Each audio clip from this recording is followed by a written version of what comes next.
Abram todos comigo as suas Bíblias no Evangelho segundo Mateus, capítulo 16. Evangelho de Mateus 16.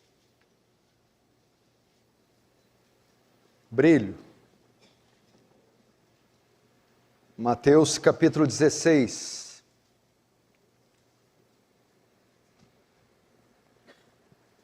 Vamos ver o que diz a palavra do Senhor aqui.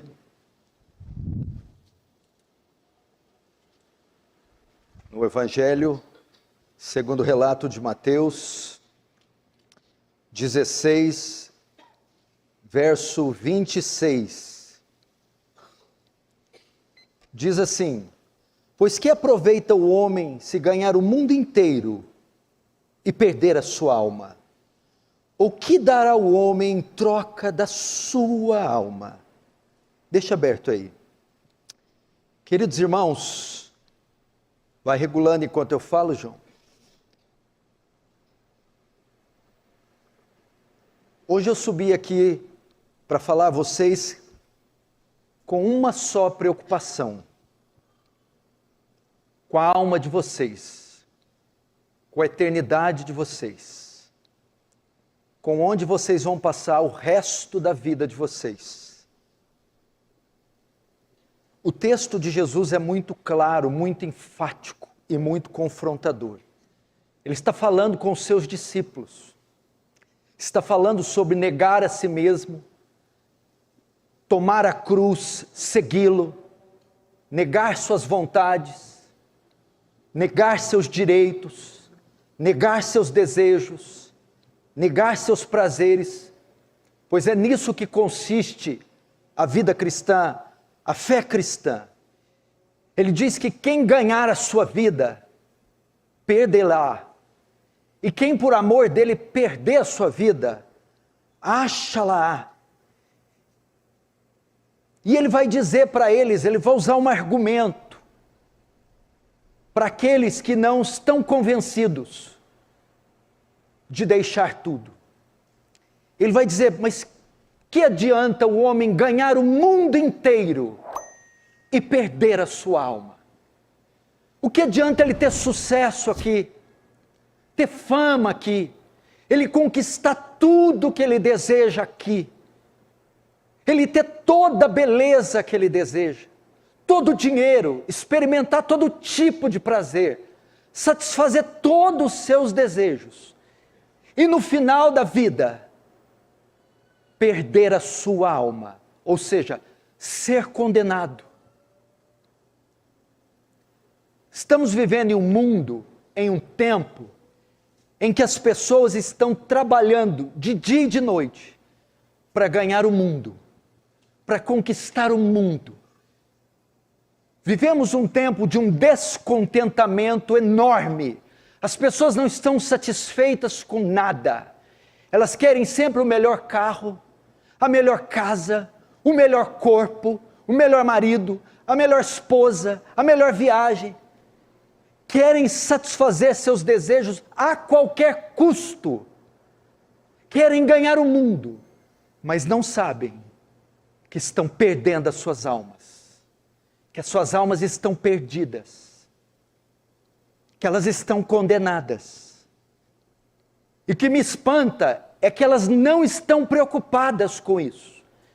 É como se estivessem caminhando para um abismo com olhos vendados, sem saber para onde estão indo. E mal sabem elas que vão cair num precipício. Sem fim. Que adianta ganhar o mundo inteiro? Michael Jackson ganhou o mundo inteiro e perdeu a sua alma. Elvis Presley ganhou o mundo inteiro e perdeu a sua alma. Tantos outros artistas, modelos, ganharam o mundo inteiro, mas perderam as suas almas. O que vai ser de você essa noite? Jesus contou uma parábola e disse: louco, Amanhã pedirão a tua alma.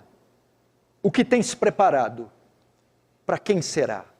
Significa, você já passou pela sua cabeça que hoje poderia ser o seu último culto? Seu último dia? Sua última noite? Pastor, o senhor não pode dizer isso, que vai ser meu... Nem você pode. A morte é uma experiência que nós sabemos que é certa, porém imprevisível. E se hoje for o seu último culto, a sua última noite, o seu último dia, como estará a sua alma? Em Amós está escrito: prepara-te, ó Israel, para encontrar com o teu Senhor. Você está preparado para encontrar com o teu Senhor? Você está preparado para se colocar de pé diante daquele tribunal e dar conta das suas obras? O que será de você se Ele te chamar essa noite? Você deveria estar preocupado com isso. Você tem uma vida só.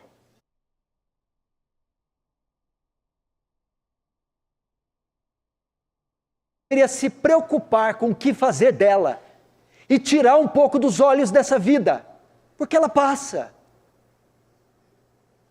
Tiago chama essa vida de vapor. Você já abriu a tampa de uma panela quando está fervendo? Você já viu o vapor que sai? Quanto tempo dura aquele vapor da tampa da panela? Segundos. Moisés, no Salmo 90, diz que a vida é um conto ligeiro, é um breve pensamento, é como um capim que o sol seca e o vento sopra. Se a sua vida é tão breve, você não deveria preocupar com a parte dela que é eterna, com a parte imaterial e não só com a material, a física? Você já parou para pensar que daqui a uns anos o seu neto vai estar te dando banho? Que você não vai conseguir sequer erguer o copo para levar a boca? Que daqui a uns dias vão estar velando você e passou e seu nome vai ficar no esquecimento? E o que vai contar de verdade é a parte sua imaterial, que não morre, sua alma? Não. As pessoas não estão preocupadas, mesmo dentro da igreja. Eu sou de uma época que todo crente desejava a volta de Jesus. Falava-se em arrebatamento em todas as igrejas. As conversas dos crentes eram: Jesus vai voltar, Jesus vai arrebatar a sua igreja, Jesus vai nos buscar. Eu sou de um tempo que os crentes só falavam sobre céu e inferno, sobre vida eterna, onde as pessoas se preocupavam em evangelizar as outras e alertá-las do perigo. Irmãos, Jesus está voltando, pessoas se convertam. Hoje é um tempo de teologia coach. Desenvolva o seu melhor, seja feliz, o resto que se exploda. Busque teus sonhos. Não se importe com o que os outros pensem ou digam. É esse evangelho maldito, fajuto, barato. E as pessoas esqueceram da mente, o senso da eternidade saiu da mente delas. E o que está ocupando é o senso do terreno, do imediato, do aqui, do agora, do material. É o imediatismo, é o prazer a qualquer custo, é o hedonismo. O prazer por uma picada na veia, o prazer por uma pedra de crack, o prazer por um cigarro de maconha, o prazer pelo orgasmo imediato, pelo sexo, pelo casamento, divórcio, segundo, terceiro, quarto, quinto, pelo carro, a troca, beleza? A mudança cirúrgica, estética. É isso que se ensina, que se prega, e isso é a expectativa dos crentes atuais. Mas eu entrava em casa de cristãos na década de 90, 80, e via-se quadros com versículos. Quadro dos dois caminhos, a porta larga e estreita, quadros da Arca de Noé, hinos eram cantados em disco de vinil, hinos antigos, bíblicos. As irmãs oravam antes da refeição, liam textos, tinham temor, e todos esperavam a volta de Jesus e a salvação. Conheci um homem que na sua radicalidade dormia de social, com camisa de botão, abotoada até nas mangas. E eu perguntei, senhor Bento, por que o senhor dorme assim? E eu tinha 13 anos, ele disse, se Jesus voltar, como é que eu vou me apresentar a ele? Claro que ele não tinha uma noção de como ele ia se apresentar, mas ele está mostrando com isso reverência. Hoje, você está preocupado com isso? Com o que Jesus disse? O que aproveita o homem ganhar o mundo inteiro e perder a sua alma? Ou ele pior, ele diz, o que dará o homem em troca da sua alma? Você esqueceu dos sinais? Você não está vendo a mudança desse mundo? Eu estou convencido que Jesus está voltando. Eu estou convencido que o mundo está passando por mudanças que não voltarão mais, e que isso são sinais das profecias. Jesus está voltando mais rápido do que você imagina. Essa presente era vai terminar. Os sinais estão todos aí, você está assistindo eles, e eles estão acontecendo com uma velocidade espantosa na natureza, na política, na religião, na economia. Todos os sinais previstos em Daniel, em Isaías, em Mateus, em Tessalonicenses, em Apocalipse. E o que tem a ver Jesus voltar?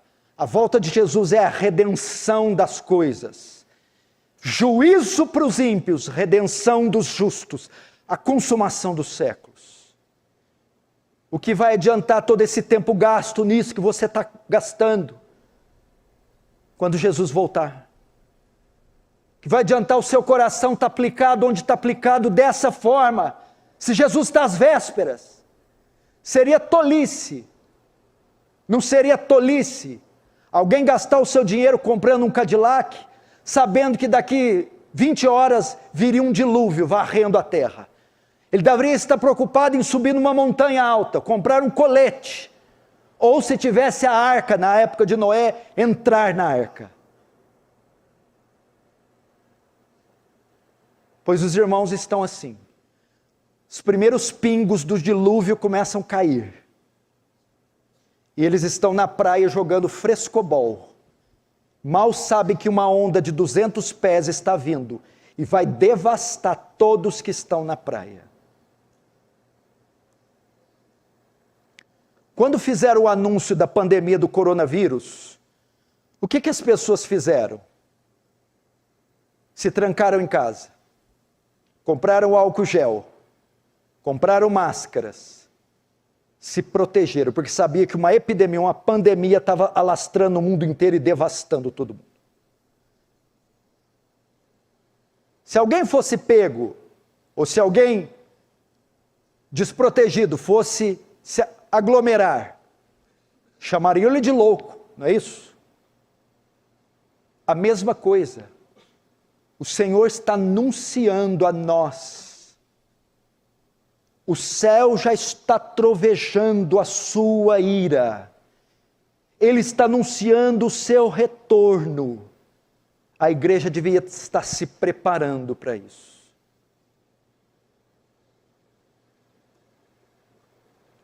Não seria tolice gastar seu dinheiro, seu corpo, seu tempo, suas convicções, seus talentos, seus dons, com aquilo que não vai refletir na eternidade, se ela está a um passo de nos alcançar?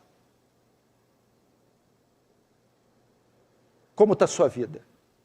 Você diz, não, mas eu entrei aqui cheio de sofrimento, problemas, dívida, tristeza. Não, você não entrou aqui assim. Você não sabe o que é sofrimento. Sofrimento não é dívida. Sofrimento não é doença. Sofrimento não é divórcio. Sofrimento não é ficar sozinha querendo marido. Sofrimento é o pecado. Esse é o grande mal da sociedade. E essa é a grande causa de é a origem de todo o sofrimento. E as pessoas estão colocando os olhos na coisa errada. Critica o governo, critica o salário mínimo, critica a professora, critica isso, critica aquilo. A origem de tudo que é ruim é o pecado.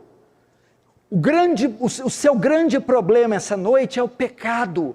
Você herdou o pecado de Adão. Esse é o seu grande mal.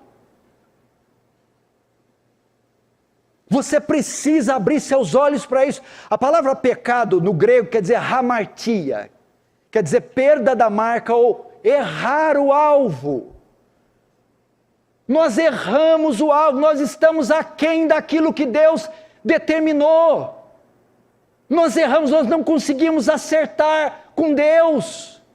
Saímos dos princípios, desobedecemos, erramos o caminho, saímos dos trilhos, estamos aquém da sua justiça, aquém dos seus mandamentos. Todos pecaram e destituídos da glória de Deus estão, aquém da justiça de Deus estão. É impossível alcançar a glória de Deus, pecado é isso.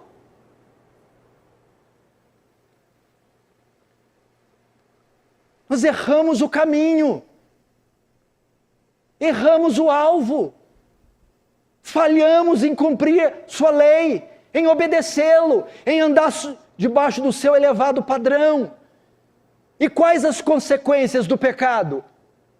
Romanos 6, 23, porque o salário do pecado é a morte, haverá punição severa para o pecador. Hebreus 2 diz que toda transgressão recebeu justo castigo. A Bíblia diz em Êxodo 34 que ele não tem o inocente, o culpado por inocente.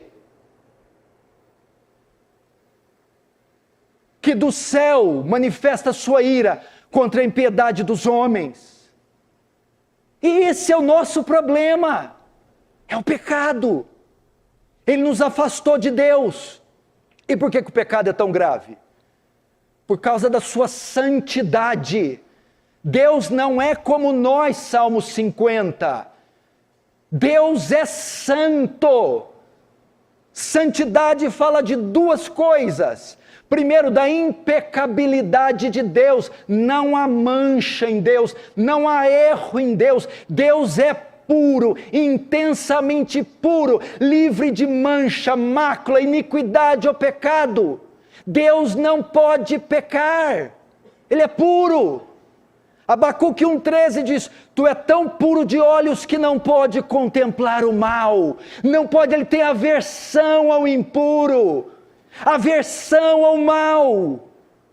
E segundo, santidade fala da sua perfeição moral, não há erro em Deus, equívoco em Deus, falha em Deus, Ele é perfeito em tudo que é e tudo que faz, e é intensamente puro. E uma terceira coisa, a santidade, ele é distinto na categoria dele. Só existe ele. Portanto, o pecado é grave, que o pecado é uma ofensa a esse Deus puro, impecável, justo, perfeito. Quantos pecados bastaram para ele banir Adão e Eva do Éden? 5, 10, 15, 1000?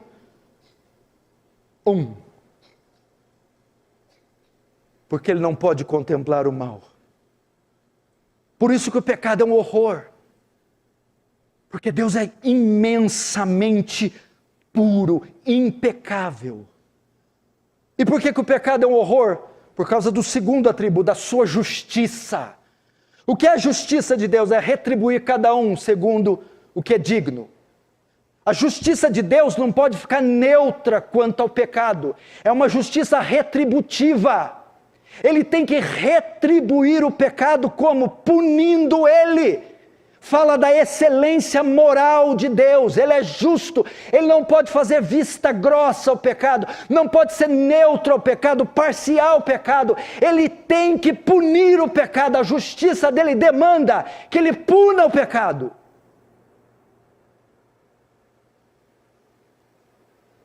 Ela não é neutra,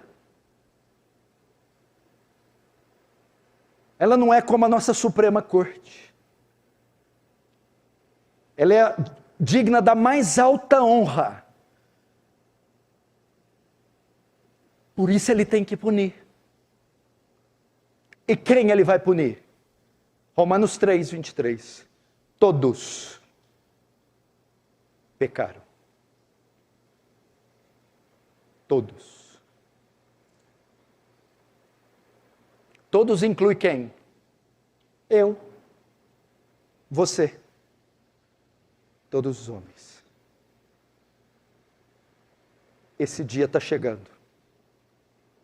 De Deus requerer contas de cada pecado praticado pelo corpo.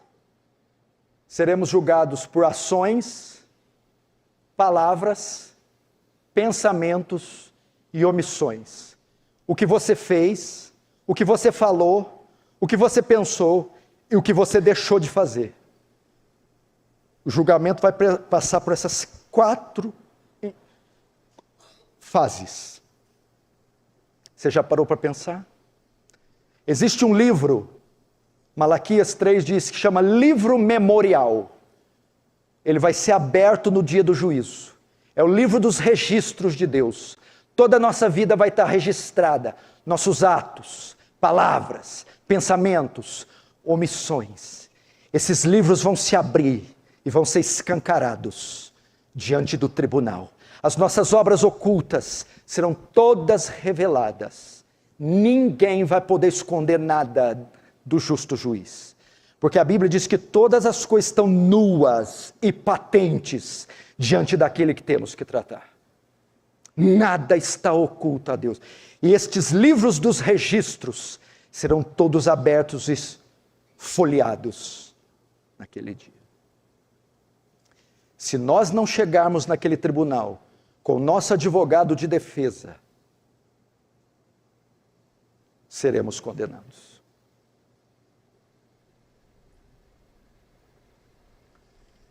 Que adianta ganhar o mundo inteiro, andar em Rolls Royce, Cadillacs, BMWs conversíveis, Lamborghinis, Porsches, ser os playboys, ganhar o mundo inteiro como David Beckham, como esse...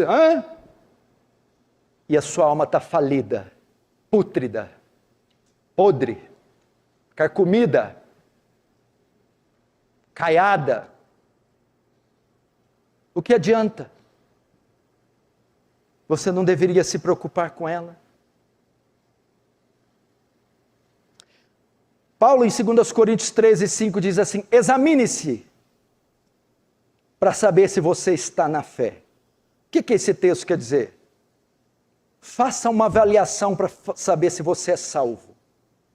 Faz um exame, é uma ordem, e é uma ordem para a igreja. Examine-se a si mesmo para saber se está na fé. Examine a sua conversão, avalia ela. Avalie a sua salvação. Avalie se você morrer hoje, você entra na vida ou entra na morte. Veja seus atos. Olha para o seu coração. Ele tem amargura, ele tem ídolo, ele tem crítica, ele tem ranço, ele tem rancor. Ou é um coração maleável, quebrantado, perdoador, puro. Olha para o teu coração. Tem um espaço aí que só Cristo ocupa. Veja a sua postura, se ela condiz com o que a Escritura ordena que um cristão ande. Você fala como a Bíblia manda um cristão falar, age como a Bíblia manda um cristão agir, usa seu dinheiro como a Bíblia manda usar. Você tem vínculo com a igreja como a Bíblia manda ter, sua mente é pura como a Bíblia manda ela ser. Avalia. Jesus disse, pelos seus frutos os conhecereis. Colhe-se figo de abrolhos, ou uvas dos espinheiros. Portanto, uma árvore má não pode dar bom fruto, nem uma árvore boa pode dar um mau fruto. Você já viu algum pé de laranja dar limão? Quem já viu? Quem já foi lá e chacoalhou um pé de laranja e caiu limão? E quem já viu um pé de abacate dar melancia? Limoeiro dá limão, laranjeira dá laranja. Crente dá bom fruto, dá fruto de crente. Diz que é crente, mas dá fruto de ímpio. Então não é crente, é ímpio. É pelo fruto que conhece. Você já viajou nas estradas, de repente é comum você viajar para ir para Batatais, ou ir para Estreito, ou ir para essas cidades aqui. É comum você encontrar uma mangueira no caminho. Você passa por aquele lugar lá há muito tempo. E você fala, qualquer dia eu paro aqui, você passa 1 ano, 2 e aprecia a mangueira. Fala, que mangueira linda. Que mangueira linda. E 1 ano, 2 anos, 3 anos. Um dia você está com mais tempo, você para. Vou apanhar a manga hoje, vou parar aqui e pegar, olha, o pé está carregadinho. E você está 3 anos admirando aquela mangueira. Quando você começa a pegar pedras e lançar, aí você vê que começa a cair, ao invés de manga, cai maracujá. Ué, isso aqui não é uma mangueira, isso aqui é um pé de maracujá. Puxa, mas me enganou durante esses 3 anos. Mas como ficou evidente que aquilo não era uma mangueira, era um pé de maracujá? Foi quando ao colher os frutos, ao invés de manga, colheu maracujá. É aquele irmão que está na igreja, você olha ele de longe. Oh, paz do Senhor, glória, é um irmão em Cristo. 1 ano, 2 anos. De repente você resolve chacoalhar, pressionar. Ou Deus traz uma tribulação, e você vai lá. Ao invés de manga, bondade, justiça, cai maracujá, irado, sensual, mentiroso. Você está entendendo? Quando ele é pressionado a dar as mangas, fruto de justiça, ele dá maracujá. E você fala, danado, danado, não era mangueira nada. Não era crente nada. Por quê? Porque pelos frutos conheceis a árvore. É o fruto que dá, é lá com a esposa na porta fechada do quarto. É lá no computador de noite, quando todo mundo está dormindo. É lá com o din-din, a hora que está assinando coisa. É ali é o fruto. É a hora que está passando uma mulher na rua, seminua. É quando olha para o coração, o que guarda aqui dentro. É pelo fruto, não é o quanto congrega.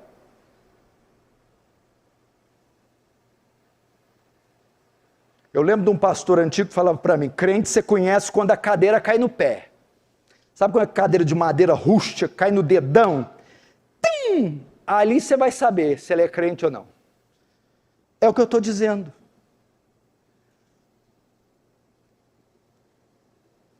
Valia a sua vida.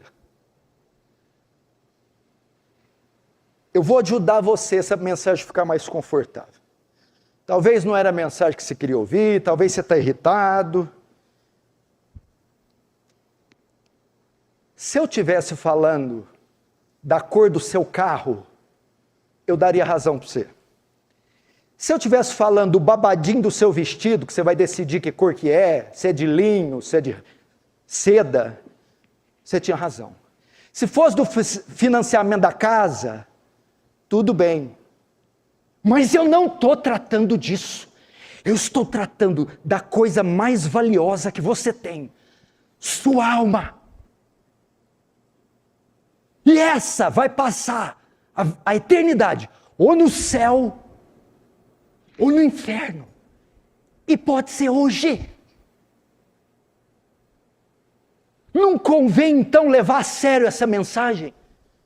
A coisa mais importante que você tem, sua alma. Meu Deus, a sua alma. E ela só tem 2 destinos. A condenação eterna ou a vida eterna. Você precisa parar. Desliga os celulares, deixa de olhar no relógio, cancela todos os compromissos e trate da coisa mais importante que você tem. Sua alma. Ou não é?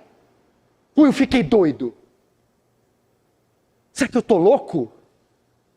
Será que nós só somos corpo? Morreu, acabou.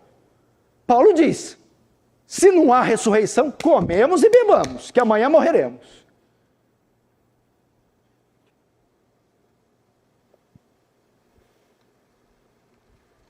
Você não vai sair daqui hoje sem a sua salvação.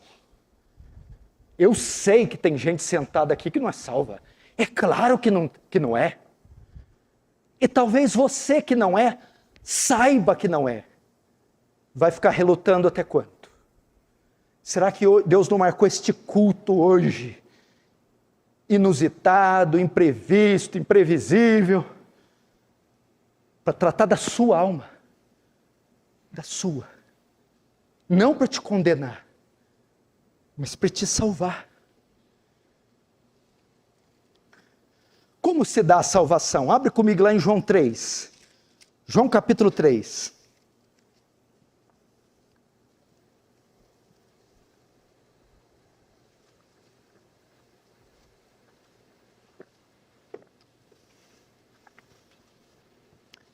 Verso 16.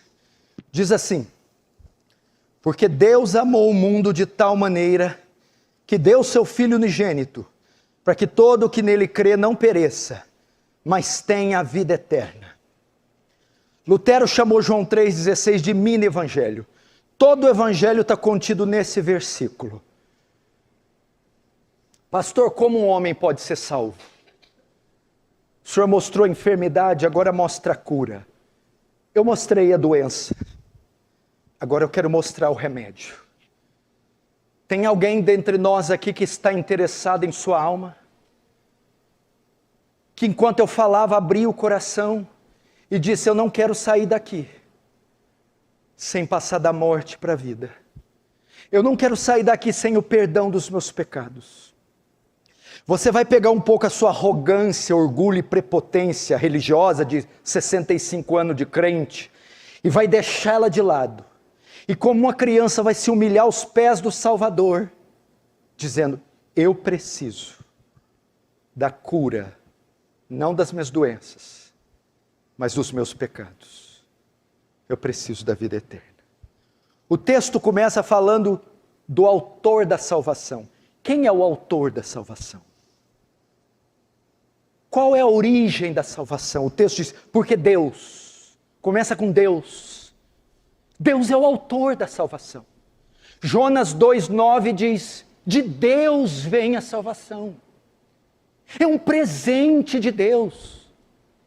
É uma obra voluntária de Deus. É Deus quem salva. Isso não está no nosso poder. Não está nas nossas mãos. Isso não é terreno, é divino, não é humano, é sobre-humano. É uma obra que compete só a Deus. E Deus quis salvar. Vim dele.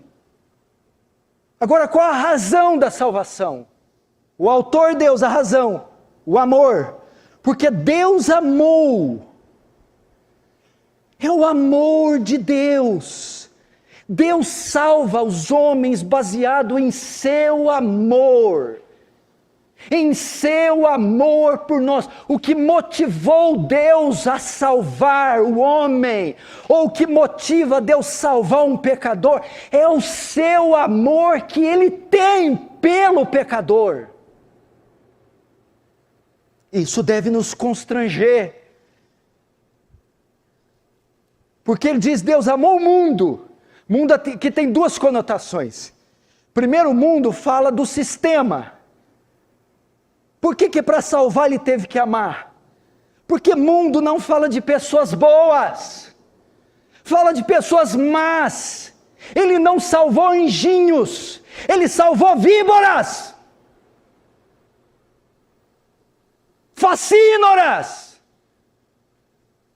Homens maus como eu e você. Paulo diz que pode até ser que alguém morra por alguém bom, mas Jesus morreu por maus. Ele amou gente má, Ele amou pessoas ruins, Ele amou pecadores. E a base da salvação é o seu amor. Terceiro, qual a extensão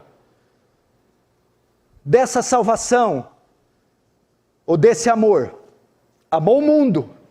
Mundo aqui fala de pessoas, de todas as épocas. Pessoas de todas as raças. Pessoas de todas as idades. Deus amou gente na África. Amou gente na Índia. Amou gente no Brasil. amou crianças, amou velhos, negros, brancos, ricos e pobres. A salvação alcança todos os continentes, todas as eras, todos os povos e pessoas de todos os estratos sociais. Agora veja a intensidade desse amor, porque Deus amou o mundo de tal maneira. Irmãos, a salvação não é baseada em qualquer amor. É um amor assim que transcende a nossa compreensão. Quando ele fala Deus amou o mundo de tal maneira, a ideia é que ele amou incondicionalmente. Ele não amou pessoas boas, ele não amou com base nas condições que reuníamos. Ele amou com base, meu irmão, nos pecados que reuníamos. É incondicional. E eu estou dizendo isso para você, pecador, se render ao amor de Deus. É um amor que não levou em vista a sua maldade. É um amor, meu irmão, que não levou em conta a sua injustiça. É um amor que, apesar da sua injustiça, não te rejeitou, não te ignorou, amou a si mesmo. Ele amou aqueles que erraram o alvo, aqueles que saíram do caminho, aqueles que estiveram abaixo, aquém do seu padrão, Ele os amou. Amou de tal maneira, transcende a nossa compreensão. Agora, o objeto da salvação, que deu seu Filho unigênito. O que é isso aqui? Para nós sermos salvos, teve que haver uma troca.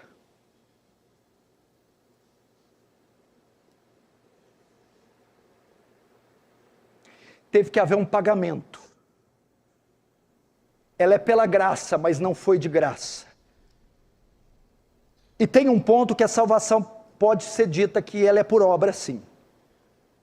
Pelas obras de Cristo. Para nós sermos salvos, outro tinha que assumir o nosso lugar, nossos pecados, nossa culpa e pagar por eles. Isso aqui aponta para o que? A salvação não é meritória, ela não vem por obra, senão não haveria necessidade de Cristo morrer. Pela graça sois salvos, por meio da fé. Isso não vem de vós, é dom de Deus. Não vem de obras, para que ninguém se glorie. O objeto da salvação é o Cordeiro de Deus. A lei de Moisés diz que para cobrir o pecado, um animal tem que ser sacrificado, para que o sangue do animal expie, cubra, perdoe os pecados. Vem Cristo, não um cordeiro, mas o Cordeiro, e derrama seu sangue para o nosso pecado ser expiado. Ele teve que dar uma oferta pelo nosso pecado, para cobrir nosso pecado. E qual oferta foi? O seu Filho. Seu Filho se fazendo homem, se fazendo maldição, se fazendo pecado. E aqui entra também de tal maneira. Você quer medir o amor de Deus? O tamanho dele? Vamos dar um exemplo aí. Você não vai levantar a mão. Vamos supor que você ama alguém. As mulheres casadas, os maridos. Os homens casados, as mulheres. Os meninos, os pais. Você ama muito esse pai? Amo. Você ama muito esse marido? Amo. Você ama muito essa mãe? Amo. Vamos supor que você fica grávida. E você dá à luz um menininho, ou uma menininha bonitinha. Tanto você que é velho, novo. Você ama tanto esse pai, esse marido, que para ajudar ele, você pega esse bebê de 3 meses e sacrifica ele. Capite? Você tem ideia? teria que ser muito amor para você pegar esse filho seu, inocente, puro, de 3, 5 meses, 2 anos. E a única maneira de você salvar esse pai, esse marido, essa mulher, é entregando a vida desse bebê. E você ama tanto esse homem, essa mulher, esse filho, que você entrega. Deu para entender? Foi isso que Deus fez. Pegou o seu filho único. O amor foi tamanho por esses pecadores, que ele ofertou o seu filho, deu ele para ser sacrificado. Tem ideia? É pouco amor isso? É pouco amor? E detalhe, você daria esse bebê para um homem que te ama, teu marido, teu filho, tua mulher. Deus deu seu filho, não foi para alguém que o amava, foi para alguém que o odiava. Eu e você. Não foi para amigos, foi para inimigos. Tornando o amor maior ainda. Foi nessa proporção que ele amou. Agora a condição da salvação. Para que todo aquele que nele crê. Deus amou o mundo de tal maneira que deu o seu Filho unigênito. A origem da salvação, Deus. A causa da salvação, o amor. A extensão da salvação, o mundo. O objeto da salvação, o Filho. A intensidade da salvação, de tal maneira. A condição, todo aquele que nele crê. A fé é o braço que recebe o presente de Deus, salvação. A fé é a ferramenta que se apropria da obra gratuita. Pela graça sois salvos. Salvação pela graça. Por meio da fé. A fé é o braço que estende a Deus e diz: me dê a salvação. Me dê. Qual é a condição? Você tem que crer, meu irmão. Você precisa crer, meu irmão. Você que está hoje aqui é chamado a crer, meu irmão. Você que está morto em pecados, você que está desviado, você que está fazendo tudo errado às escondidas. Deus está te chamando para crer. Creia, meu irmão. Há uma diferença que talvez você nunca aprendeu o que é fé salvadora. Existem 2 fés na Bíblia. A fé não é a mesma. A fé que você conhece é essa fé aí do R.R. Soares. A fé para curar caroço, a fé para ter casa. Não é essa fé. Ah, eu creio, vai dar certo, não é essa esperança positiva. A fé aqui tem a conotação de confiança. Eu deposito a confiança da minha salvação naquele que é maior que eu, naquele que é mais justo do que eu, naquele que é bom, mais bom do que eu. Eu deposito minha confiança nos méritos dele. Essa é a fé salvadora. Eu confio que ele é o Filho de Deus, que ele levou meus pecados na cruz, que ele pagou por eles, e neste sacrifício eu descanso, eu apoio a minha fé, minha segurança. Creia. E o resultado?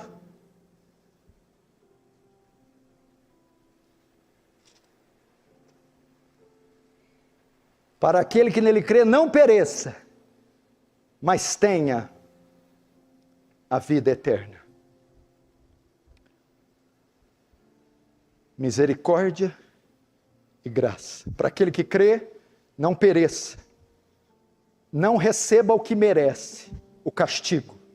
Misericórdia. E receba o que não merece, a vida eterna. Graça. Graça e misericórdia disponíveis para aquele que crê. É assim que um homem entra na vida. Há alguém aqui nessa condição hoje? Pense novamente, se for hoje o seu último dia, como está a sua vida? Você é uma ovelha ou você é um bode? Joio ou trigo?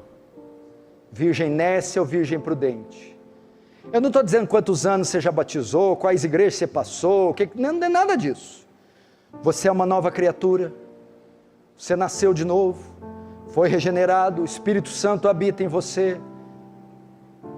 Você pratica obras de justiça, tem amor pela verdade, ódio pelo pecado, ódio pelo mundo, vive uma vida pura.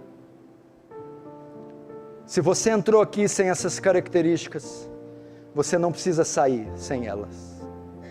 Deus pode te conceder isso hoje. Como você deve chegar até Ele? A prostituta chegou diante dele e confessou seus pecados aos seus pés, se arrependeu e creu. O tempo está cumprido, o reino está próximo, arrependei-vos e credes. Vá diante dele e confesse seus pecados. Eu não sou bom como deveria ser, justo como deveria ser, eu falhei em te obedecer e te servir, eu olhei para a lei moral, os 10 mandamentos e quebrei todos eles, mereço a punição, mas eu me arrependo de ser a mulher que eu fui todos esses anos, o homem que eu fui todos esses anos, eu me arrependo. Veja só, arrependimento bíblico não é arrepender de um ato, é de um estado.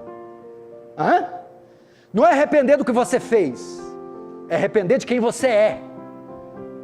Não é de um ato isolado, arrependo do que eu fiz ontem, não, arrependo do homem que eu fui todos esses anos. Não é arrepender do que você faz, é arrepender do que você é. Entendeu? Você disse, eu me arrependo de ter feito aquilo que a minha mulher ontem. Não, eu me arrependo de ser o marido que eu sempre fui, o homem que eu sempre fui. Eu me arrependo do meu estado. Essa é a ideia. Se arrepende. Se arrepende. E segundo, fé. Debruce-se naquela cruz, aos pés dela, e diz, eu creio que o Senhor fez o que eu não poderia fazer. Se você fizer isso, e o Espírito Santo te conduzir, hoje, não é amanhã, hoje você é salvo. Agora, aqui neste culto, você passa da morte para a vida. O Espírito Santo regenera você, chama você. Fecha os olhos, curva a sua cabeça. Você vai falar com Deus agora.